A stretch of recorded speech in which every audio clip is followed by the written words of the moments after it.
Kita akan lanjutkan perbincangan bersama dengan Direktur Pusat Kajian Timur Tengah dan Islam UI, Abdul Muta'ali, dan Ketua Bidang Informasi dan Komunikasi MUI, Mas Duki Baidlawi. Saya ke Pak Muta'ali yang tadi sempat terpotong. Pak Muta'ali, bisa ditegaskan kembali artinya dengan adanya berbagai upaya invasi yang dilakukan oleh Israel, tadi ada sebutkan ada sempat kecolongan juga.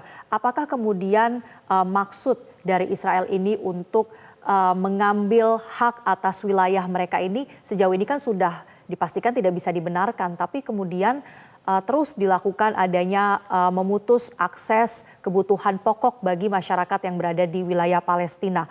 Apa yang sebetulnya menjadi alasan dari Israel untuk meresikokan begitu banyak korban kemanusiaan di sini? Ya, Mbak Marcelina ya, selain tadi yang pertama bahwa persepsi image yang dibangun oleh Israel itu luluh, tidak menjadi yang paling kuat lagi IDF-nya, begitu. Yang kedua, karena dia ingin menguasai secara paripurna seluruh wilayah Palestina yang tersisa 3% di Gaza dan 2% di tepi barat. Dia ingin mengambil 100% seluruhnya, tanggung saja.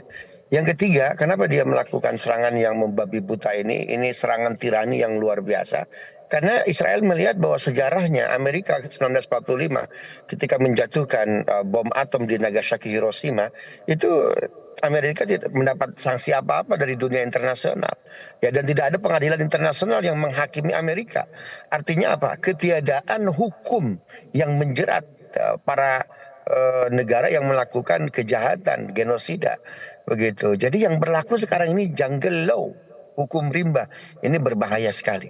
Nah, yang berikutnya adalah kenapa Israel melakukan serangan tirani yang membabi buta ini, begitu. Jadi saya melihat bahwa kenapa Uni Eropa dalam hal ini, begitu, Inggris, Perancis, ditambah dengan Amerika, begitu ya, ini menyokong luar biasa. Kalau kita melihat sejarahnya, mereka kecewa, Mbak, sebetulnya ketika Kanal Suez di Mesir itu dinasionalisasi oleh pemerintah Mesir. Padahal mereka pengendali dari terusan Suez itu, begitu. Nah, padahal keuntungannya kan luar biasa. Ketika 1956 sampai 1965 itu Kanal Suez dinasionalisasi, secara ekonomi maka jalur perdagangan income Eropa di Timur Tengah itu berkurang. Nah, maka mereka membangun itu kanal yang berasal dari Tel Aviv. Nah, kebetulan itu muaranya di Gaza. Nah, kalau Gaza tidak bisa dikuasai, ya, ini akan menjadi gap, akan menjadi barir dari proyek besar itu untuk bikin kanal Tel Aviv secara keseluruhan. Maka Gaza pun sama, ini harus dikuasai. Jadi sebetulnya kenapa sampai hari ini kuartet ya, UN, Uni Eropa, Inggris dan Amerika itu kayaknya dia tutup telinga, tutup mata, ya, membiarkan, walaupun Joe Biden mengatakan tolong berikan jeda kemanusiaan dengan resolusi kemarin kan yang terakhir 240. Dari 240 semenjak 1947 sampai 2003 resolusi itu nggak diindahkan. Joe Biden bilang tolong kasih jeda kemanusiaan, itu pun kan diabaikan, di reject. Kenapa? Karena nggak serius.